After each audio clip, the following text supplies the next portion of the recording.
Hey, Burbix folks. I'm going to talk to you a little bit about the civilizations in the Americas, and we're focusing on the time before Columbus and the Europeans. And so, I'm guessing you know the Americas. It is somewhat of a mystery when the first people got here. At the It might have been 15,000 years ago, but it could have been a decent amount earlier than that. And so it's really unclear. And, there's even debates about, whether the first people got here by crossing from, Asia to Alaska with, the lower water levels, or if the first people got here by boat in some way. It's not really a clear thing. But what we do have pretty sure is about 5,000 years ago, you had settled civilizations, settled areas in the Americas. That's a sweet bell. And so you had farming communities. And so from there, you're going to have great civilizations grow. The first civilization that we look at that seems really influential, and that's really what you have to know about it, is it's influential. The Olmec are often called the mother culture.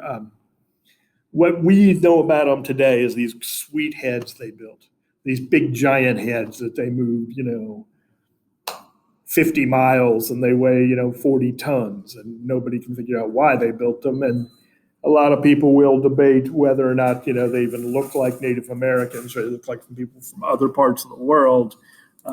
So the Olmecs were located here, and really why we bring them up is they're going to have a great influence on the later civilizations, especially the Maya. So there's the sweet head again, and here to kind of show you how big they are. And I don't know. I don't know much about the heads, except that's what I know about the Olmecs. And so what really that leads us to are the civilizations that are greatly influenced by the Olmec, the Aztecs, and the Maya. And so the first one is the Mayans. And the Mayans, the location of these civilizations is really as important as anything else. Know that the Mayans are on the Yucatan Peninsula. That's, where the southern part of Mexico curls up towards, Florida. And we don't want to go that way. The Maya are going to, do a lot of impressive things, and a lot of, they're really kind of a mysterious civilization because, we don't know as much about them as we probably should or would like to. Their understanding of astronomy is immense, and they really took a lot of pride and put a lot of effort into understanding astronomy. And their calendar is accurate way back in time and way in the future, and they had a 365-day year. The writing looks a little similar to what you're going to see in Egypt, but it's different. It represents different things. They are going to create city-states in the jungle area of this. So these city-states are kind of separated by the thick jungle of the Yucatan Peninsula. The city you maybe hear the most about is Chichen Itza. And if you need to know one Mayan city, that's probably the one. This pyramid, this step pyramid, really, that looks a little like Egyptian pyramids and a little like the ziggurats you see in Mesopotamia. People are obsessed with this pyramid. If you look here on the right, you'll see that on the equinox twice a year that a snake shadow creeps down through here, and they have a snake head down here at the bottom, which really, if nothing else, shows the Mayan ability in architecture and astronomy. And the astronomy, their interest in astronomy is shown in the lower building as well in Chichen Itza. The Mayan calendar that, everybody thought signaled the end of the world in 2012, really accurate. They got the dates right, They got the number of days in a year right. And then, that's really helpful in farming and things like that. Let's go. Tikal, another Mayan city. But here you see the Mayan glyphs. Mayan writing sometimes, represented sounds and sometimes represented ideas, which makes it pretty complex. In fact, nobody even could attempt to understand it until computers could help them with it. One sad, well, for history, sad aspect, the Mayans had all this knowledge. And when the Europeans came and they are going to, convert the Mayans to Christianity, if convert's the right word, force them to become Christians, they decided they needed to burn all these books. And so all the Mayan, codices, I think they're called, there's only 3 left. And so all this information the Mayans had amassed is basically disappeared because some Spaniard thought it needed to be burnt. I keep going backwards. And so the Mayans, they're going to just disappear. They're just going to kind of leave these cities. And so it's the kind of thing that, fills History Channel shows and the internet of, why did the Mayans leave? They weren't conquered by anybody. They just kind of abandoned the cities.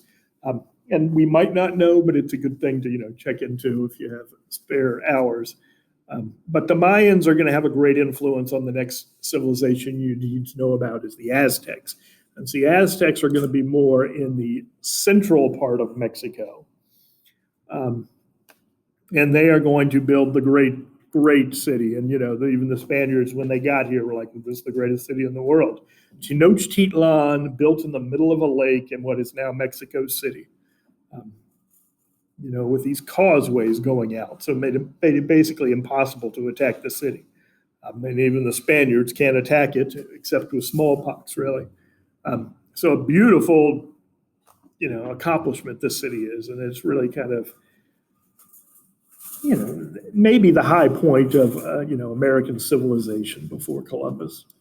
And so the Aztecs, what they're going to do, they also have writing, probably influenced by the Mayans, but it's different. The Aztec writing is a little simpler. It seems like the pictures really were representing what the pictures were of. A calendar, they're also, very accurate, and they're good with astronomy. They have this great trade network through the entire region and force the entire region to basically pay tribute to them. So that's how the Aztecs controlled the area. If you see down here in the picture, that is an example of a Mayan accomplishment in agriculture. Those are chinampas, the floating gardens, which really, what worked out well with Tenochtitlan being in a lake. Here is some pictures of Tenochtitlan. If you see, I actually thought I cut the slide out, but the picture at the bottom, the founding of Tenochtitlan, apparently they were going, the idea was when they come across an eagle on a cactus with a snake in its mouth, that's where they're going to, create their great city. And so even on the Mexican flag today, you see that same symbol. Aztec warriors, lots of times the Aztec warriors, their point was to capture enemy so they could sacrifice them. One thing that we talk about a lot, and probably too much, is the Aztec human sacrifice, ripping, the heart out and everything. We're fascinated by that. But that was part of their warfare. Oh, look, there it is. It's more or less what you thought it would be. Now, the last great civilization you were supposed to know about are the Inca. And the Inca are going to be, separated by a decent amount of space. And so probably not as influenced by the Olmec and the Maya and the Aztec as they could be. But they are down in South America, and they are down the coast in these mountainous area. And this mountainous area, they're going to create a great civilization in this area that most people would avoid. And so the Inca, what they are going to do is create this civilization that stretches more or less all the way down. Sorry, I'm leaning back in my chair, not that you care. All the way down the western coast of South America. And they are going to create an empire where they are the dominant force. And kind of like the Persians, they're going to keep, the local leaders in charge and use them to help rule. Also, like the Persians and the Romans, the Inca are very famous for the road system they create that helps them manage this empire. And so accomplishments of the Inca, besides the road system I just mentioned, farming in this region is something that they master.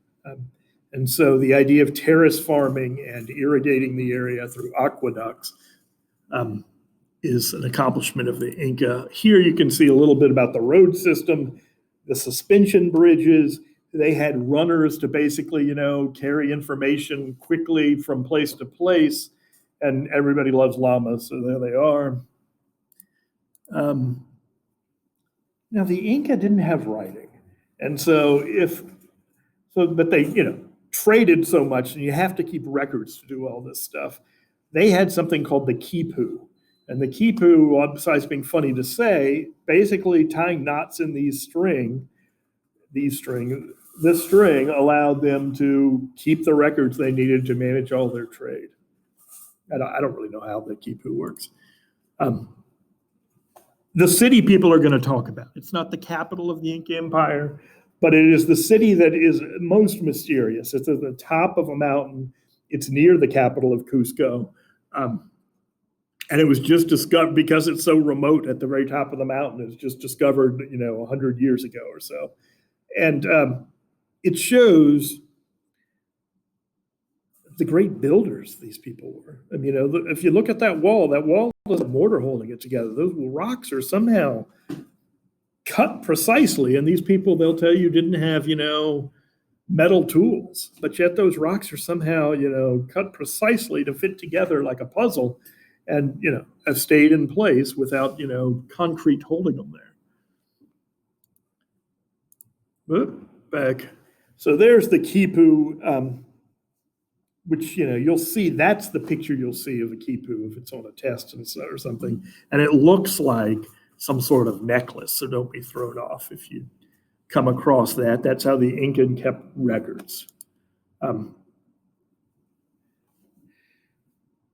All these are great foods from the Americas. And they're going to have a great impact on the world. The foods of the Americas are going to lead to a population, explosion in Europe because of all, especially the potato and things like that, can feed great amounts of people. The wealth from the Americas will fund all sorts of European stuff when they come over and, acquire all the gold and silver from the Americas. And so the Americas are going to have a great impact on European life. And obviously the Europeans are going to come conquer these American civilizations and with the help of smallpox, wipe out most of the people that lived here in the Americas. But what you really need to know, is where they're located. That's what comes up on the SOL test. I mean, all three are polytheistic. They had different ways of doing things, but just slightly. So it's hard to distinguish one from the other, except they'll always show you where they're located. So remember, the Aztecs are there in central Mexico, the Mayans in the Yucatan Peninsula where it curves up, and the Inca are down the coast in the mountains. So sometimes that comes up as well. Hope everybody's doing good. We'll talk to you all later.